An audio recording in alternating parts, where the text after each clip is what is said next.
Hello students. पिछले lecture में हमने बहुपद के बारे में बताया था कि बहुपद क्या होता है।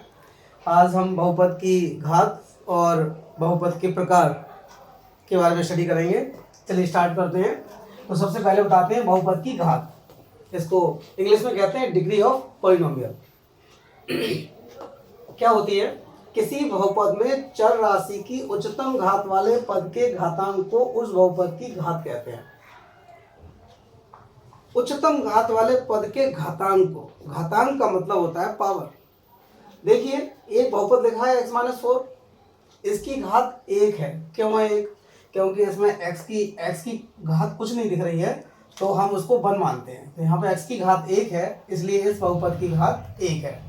यहाँ देखें हम दूसरा बहुपद में लिखा है, इसमें x की घात 2 भी है और x की घात 1 भी है। तो हमें बताना है अधिकतम घात कौन सी है। अधिकतम घात हमारी यहाँ पर 2 है, तो इसलिए इस बहुपद की घात 2 मानी जाएगी। इस बहुपद की अधिकतम घात की जो घातांक है वो 3 है, इसलिए इस बहुपद की घात 3 है। तो बड़ा आसान है निकालना बहुपद की घात। कोई बहुपद को हम देखेंगे और उसमें ये देखेंगे कि घात कितनी कितनी है। जैसे इसमें घात 1 भी है, 2 भी है और 3 भी है, लेकिन अधिकतम कितनी है? अधिकतम घात है 3, तो इसलिए इस बहुपद की घात क्या कहलाएगी? 3। अब हम पढ़ेंगे इसके आगे बहुपद के प्रकार। बहुपद के प्रकार दो तरीके से हम समझेंगे, एक तो पदों की संख्या के आधार पर और एक घातों की संख्या के आधार पर। तो सबसे पहले हम समझेंगे पदों की संख्या के आधार पर, अर्थात based on number of terms. Based on number of terms.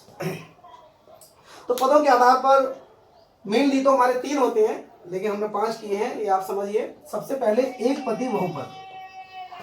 एक पदी, इसको इंग्लिश में मोनोमियल कहते हैं। यहाँ पे ये जो मोनो वर्ड हमने लिखा है, इस मोनो का मतलब होता है 1।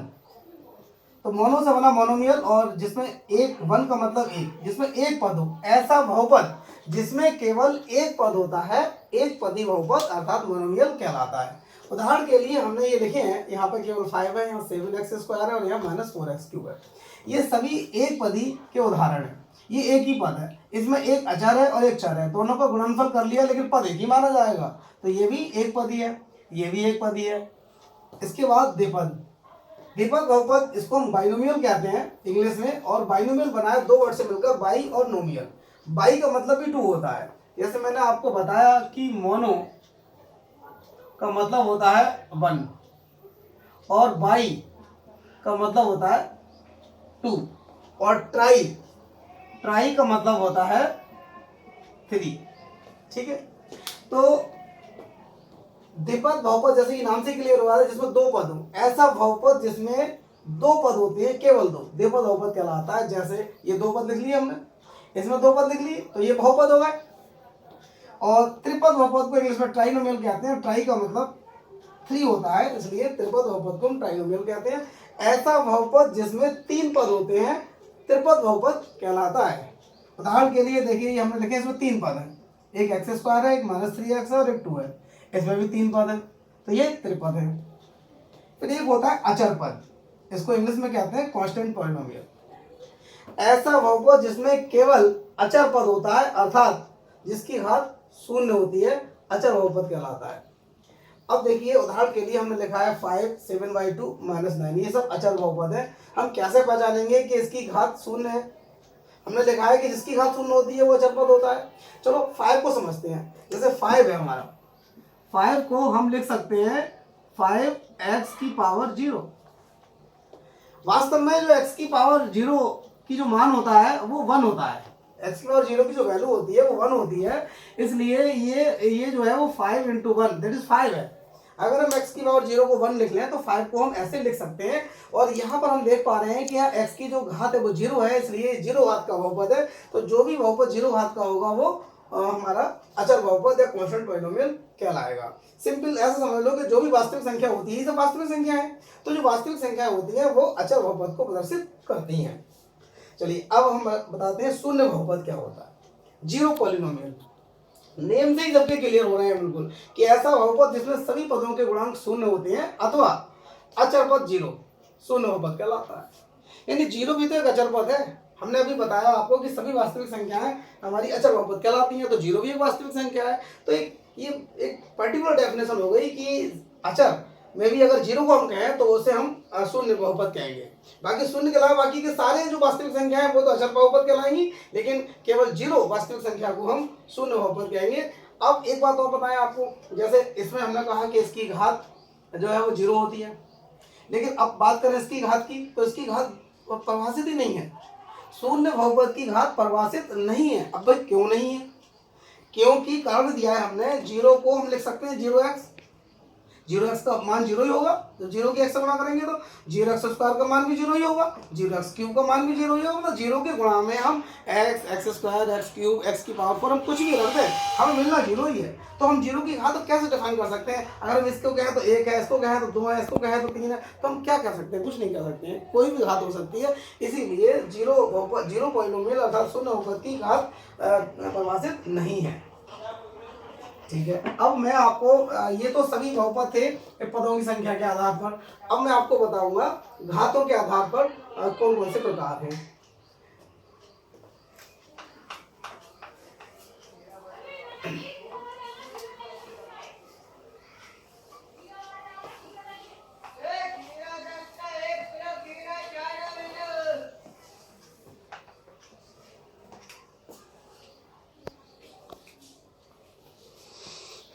घातों के आधार पर, घातों के आधार पर भी है। सबसे पहले रैखिक बहुपद।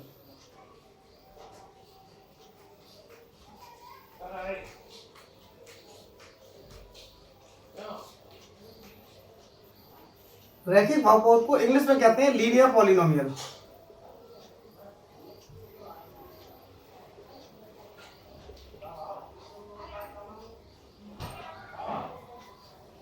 देखिए, ऐसा बहुपद जिसकी अधिकतम घात एक होती है रैखिक बहुपद कहलाता है।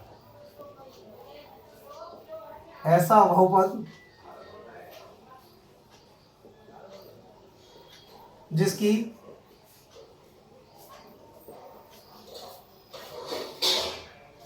अधिकतम घात शून्य होती है, अधिकतम घात एक होती है,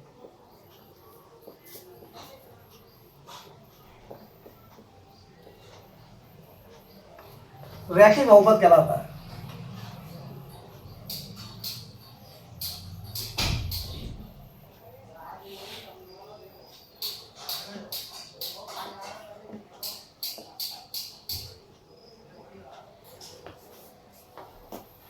रैखिक बहुपद का जो मानक रूप होता है वो क्या होता है?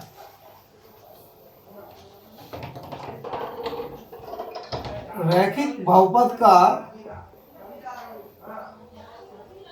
मानक रूप ax प्लस b होता है, जहां a और b वास्तविक संख्याएं हैं, जहां a और b वास्तविक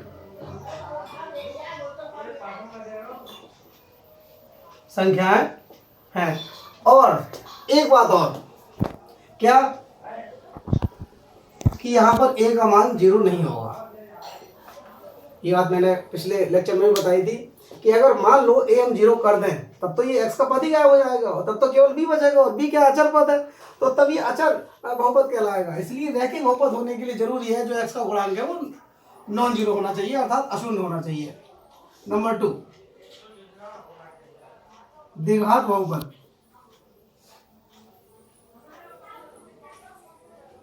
इसको इंग्लिश में कहते हैं क्वाड्रेटिक पॉलिनोमियल।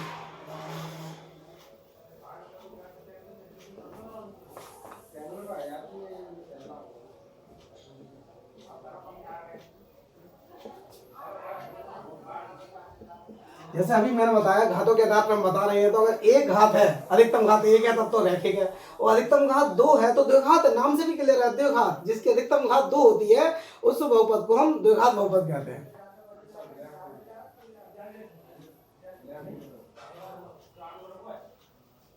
ऐसा बहुपद जिसकी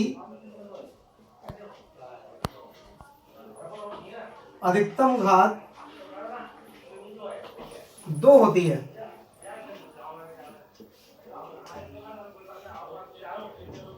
द्विघात बहुपद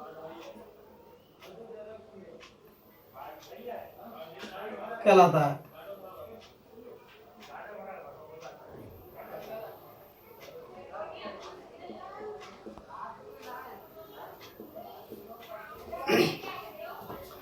द्विघात बहुपद का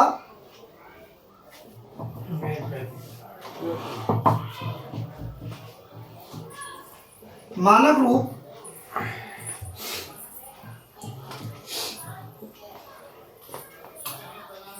ax² plus bx plus c होता है, जहां a b c जो है वो वास्तविक संख्याएं हैं। जहां a b c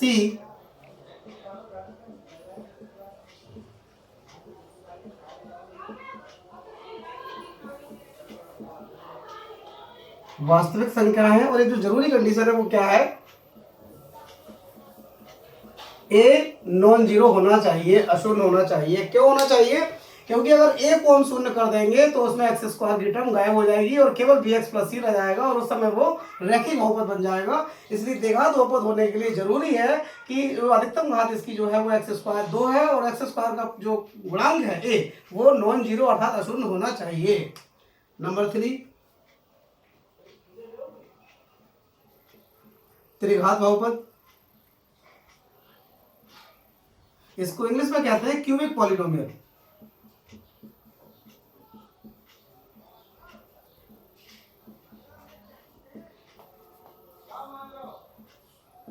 बिल्कुल नाम से क्लियर है, ऐसा बहुपद जिसकी अधिकतम घात 3 हो उसे त्रिघात बहुपद कहेंगे।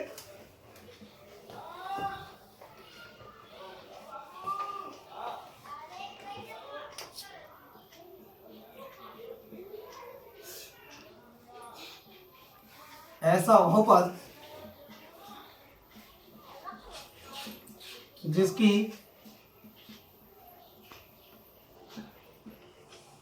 अधिकतम घात 3 होती है, 3 हो, त्रिघात बहुपद कहलाता है। हो लिख दो या होती है लिख दो, कुछ भी लिख दो, 3 होती है,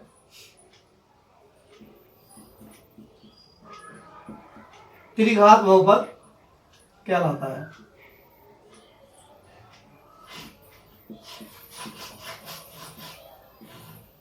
अब हर एक का मानक रूप बताया तो इसका भी है। त्रिघात बहुपद का मानक रूप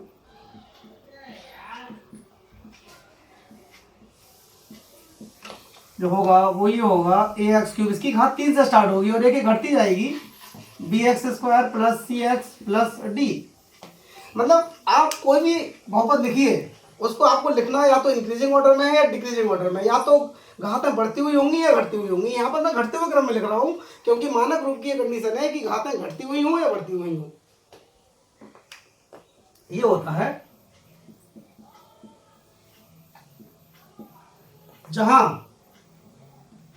अभी मैंने बताया कि a b c वास्तविक संख्या है। इसको लिखने का मैं एक दूसरा तरीका बता रहा हूं, जहां a b c d belongs to r।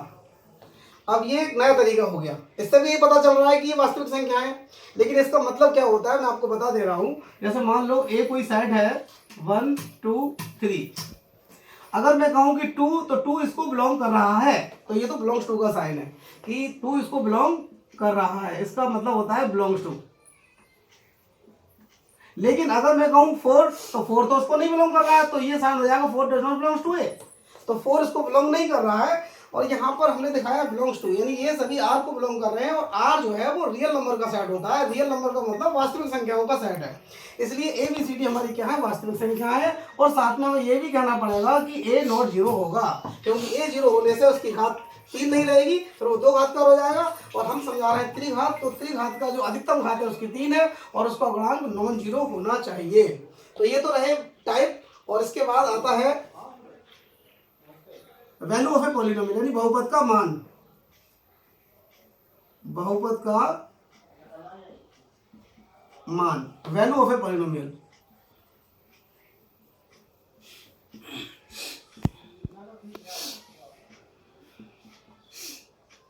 Value of a polynomial क्या होगी? मान लो कि ए कोई वास्तविक संख्या है, माना ए कोई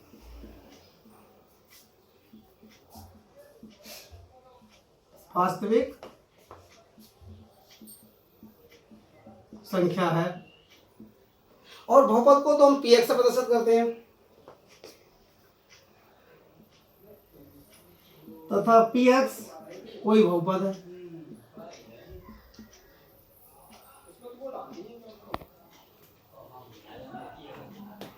पी एक्स कोई बहुपद है, तब एक्स बराबर ए रखने पर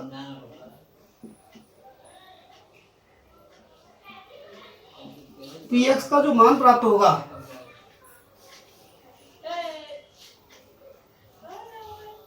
पी एक्स के प्राप्त मान को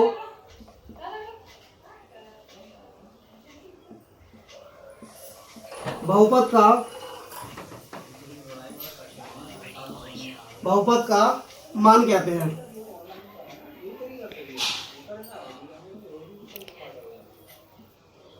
इसे पी ए से प्रदर्शित करते हैं।